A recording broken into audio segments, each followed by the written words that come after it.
Welcome back, everyone, to MS Office Hours. It is Thursday, August 14th. Let me please introduce our host. Hello, everybody. I'm Heather Cox. Weston, I was a little concerned. Maybe you forgot the intro there. That was the first time we were doing it back from break, so he paused a little long. But yes, Heather Cox here, and we've got our co-host straight from The Ohio State University. Hotel in Columbus. My name's Dwayne, and as a cloud solution architect, I can assure you that Weston just forgot what day it was because everything blends together. That was his pause.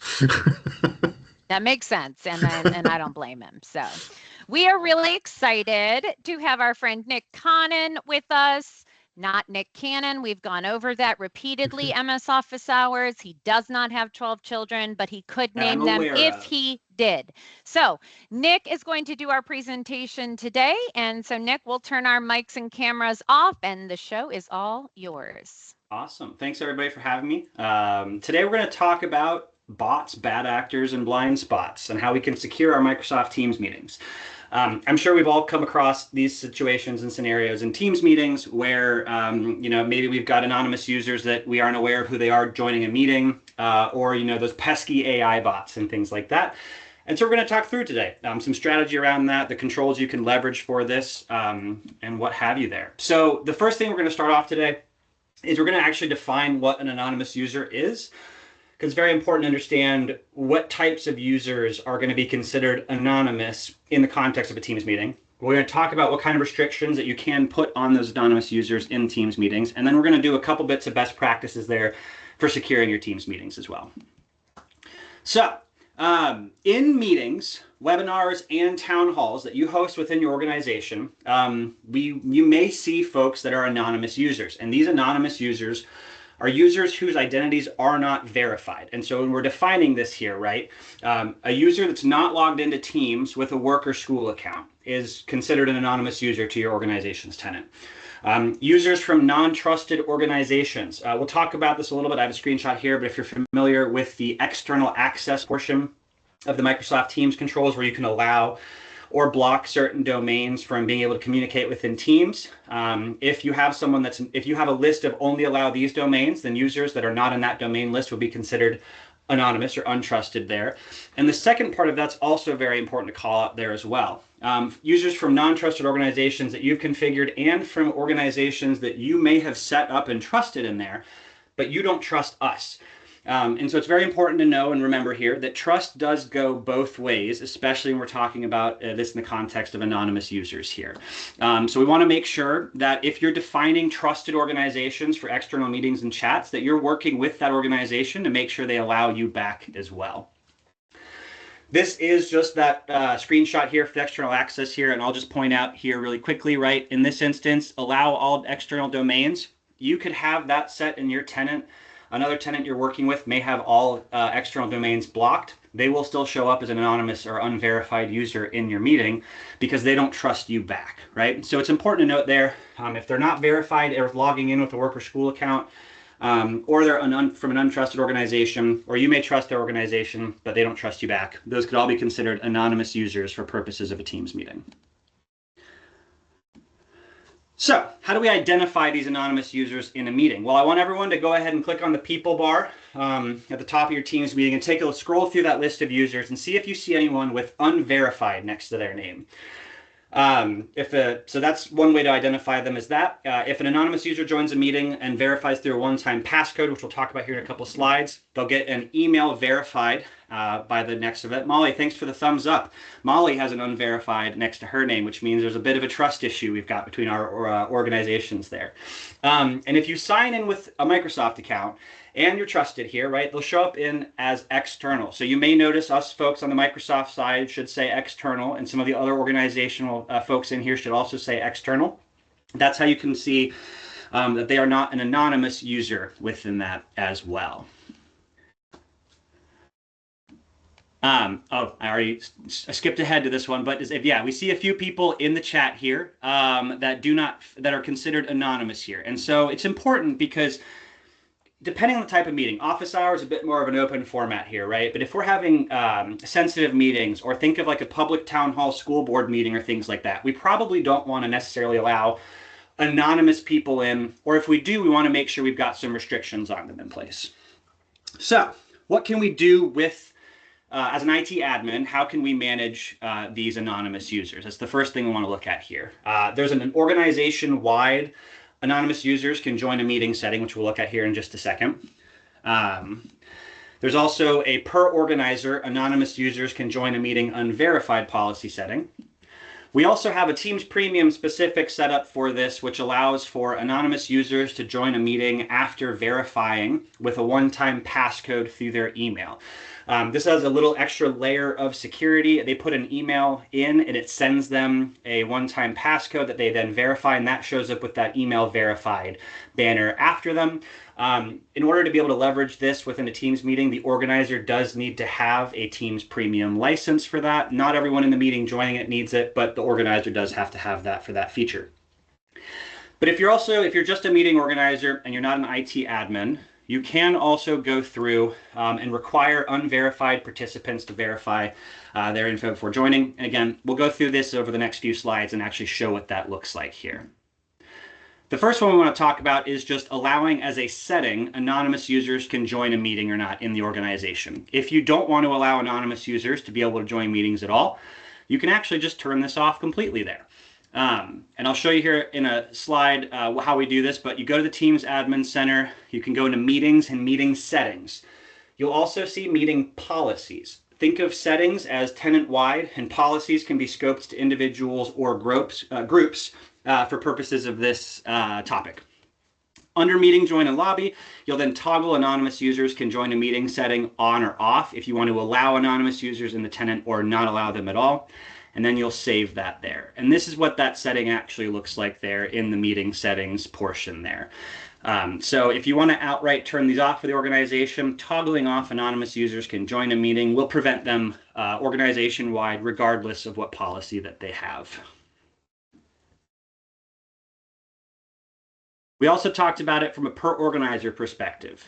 So we can set this with meeting policies as opposed to meeting settings. So say we want to allow for these anonymous users organization-wide, but say maybe certain users or groups hosting meetings that host these anonymous participants, we want to make sure per organizer or per like this group that runs public-facing events, we want to make sure they can allow anonymous users, and then for our educators, they don't want to allow for anonymous users to join their class meetings, for example, right?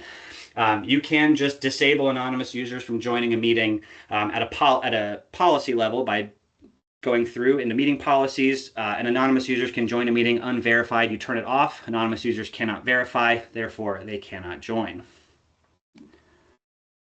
And that's what this one looks like here, right? You can just toggle that off. Something that is important to talk about, and actually we're talking about settings tenant-wide and policies being scoped here. The anonymous users can join a meeting organization-wide setting is being sunset. I don't have a timeline for that, but if you check out our documentation, we do call out that that is going away. We recommend leaving that setting on and then leveraging this anonymous users can join a meeting unverified toggle at a meeting policy level there to manage the anonymous meeting join instead. You heard me talk about one last thing there. There's a Teams Premium offer for this as well. And this can actually be an anonymous users can join a meeting after verifying. And so we can actually require anonymous users to verify their identities with a one-time passcode. And so what they do when they join a meeting, we'll show what this looks like here. They go to join the meeting, they're anonymous, and it says we need to verify your email, your info before you can join. You put in your email address there, and you'll see, we'll check to see if you have an account or email you a code to join. It'll send that code off, and then I, as a user, as that anonymous user, can then enter in that code. And Dwayne did just call out in chat a very important thing. This is an email one-time passcode, not a CAPTCHA. We'll talk about the CAPTCHA here in just a couple. But in this one here, right, this allows from a Teams Premium, again, the organizer of the meeting is the only person in that meeting that needs to have the Teams Premium license to allow for this one-time passcode check portion there. So that's a quick little bit on what meeting controls we have from the settings and policy side when it goes and talks about anonymous users there. But beyond that, there's a couple other things I want to make sure we're aware of that can affect anonymous users, but can also affect just normal users joining your meetings here as well. And so hopefully people get this slide when I bring this to this one. But another thing I want to talk about here, we talked about some best practices, right? Making sure that we are not just leaving our Teams meetings open to the world. I see some laughs coming through, right? If everyone is a presenter, then no one can technically be considered a presenter. Why do I bring this up? What are you talking about, Nick? We're talking about anonymous users here.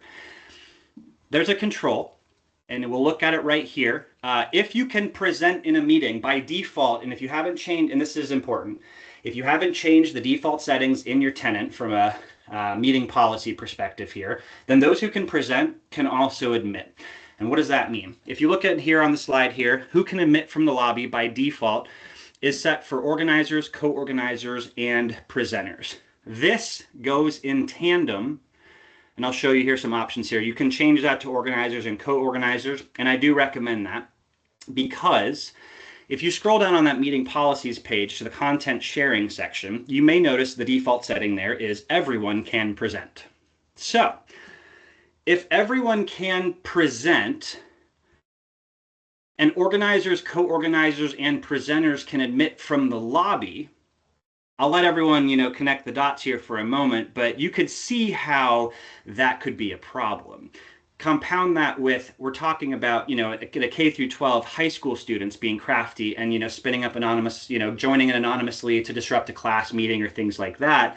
If we're spinning up a Teams meeting and leveraging this and saying, organizers, co-organizers, and presenters, and everyone's a presenter, then every single student that joins in, including anonymous users, are presenters, which means anonymous users can admit people from the lobby. So that can scale out to be a problem. Dwayne did put in a good point there. Having a large meeting with over 100 presenters is a recipe for disaster. You think about it, having too many SharePoint site admins, but also just, the risk of people sharing stuff, unknowingly or knowingly. It can be used maliciously, taking over a public meeting or something like that. So it's very important to double check your settings here from the policy side, not the settings, I apologize, to make sure that you have that locked down a little bit. Now, because these are policies, you can scope these out, right? If you have some use cases where everyone does need to be a presenter, not a problem. You can scope a policy to that group. But what we're doing with this is we are establishing the default settings for your meeting options when you spin up a meeting as an organizer. What does that mean?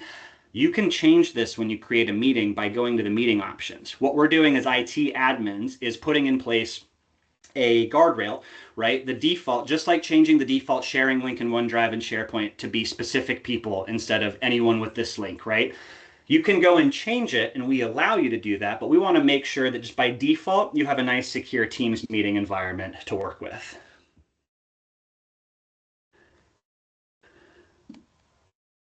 But what about bots, right? What about those pesky AI bots that are joining meetings?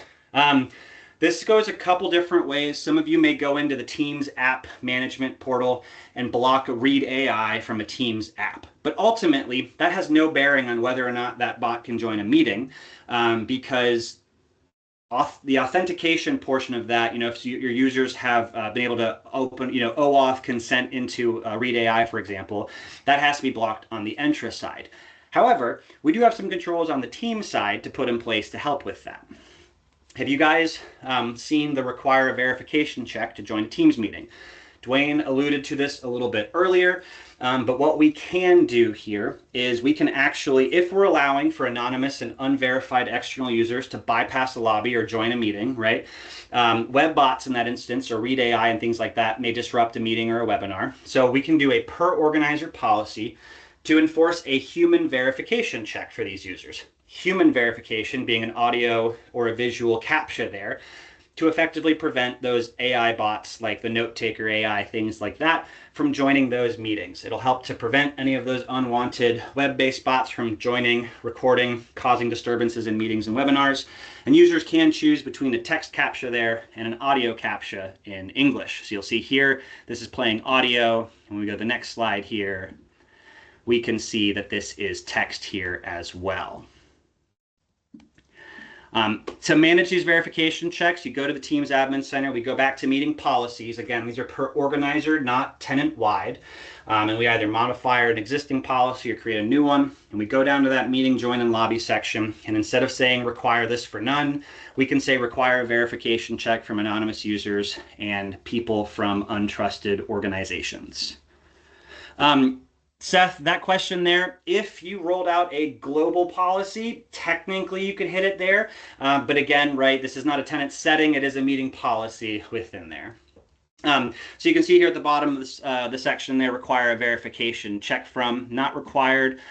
We recommend you can plop that over and have that be anonymous users and people from untrusted organizations. So if we go back, right, and we remember, untrusted organizations, trust goes both ways. So if I trust you, but you don't trust me, you're going to still be considered an anonymous or untrusted user when you're joining into this meeting. And so it's very crucial that when you're going through and adding those external partners and partner organizations, other universities, Microsoft, and things like that, that you're working with them to ensure that they have trusted you as well.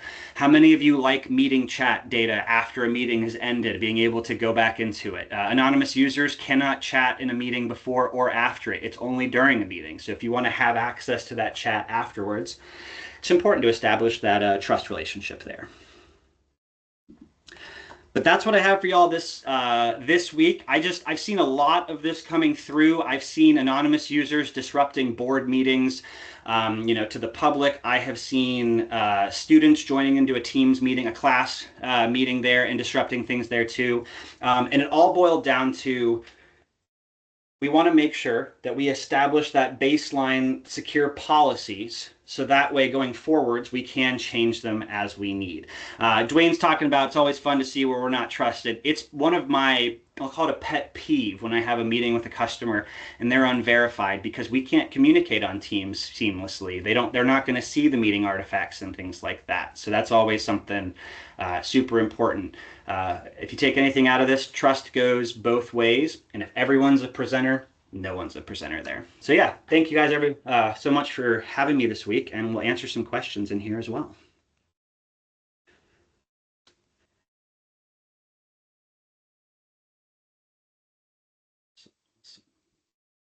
Through here to see what we got. Otter, use Otter as a cross-platform Zoom and Teams note-taker assistant. Can you specifically allow just that AI note taker and require verification from others? Michael, I'll follow back up with you on that. Unless Dwayne, you've got, I don't have an answer directly off of that one, but I'll follow back up with you on that. If you put Otter AI as a trusted external domain, then that could go some way towards that. But let me just, I'll double check on specifically allowing things in there for that.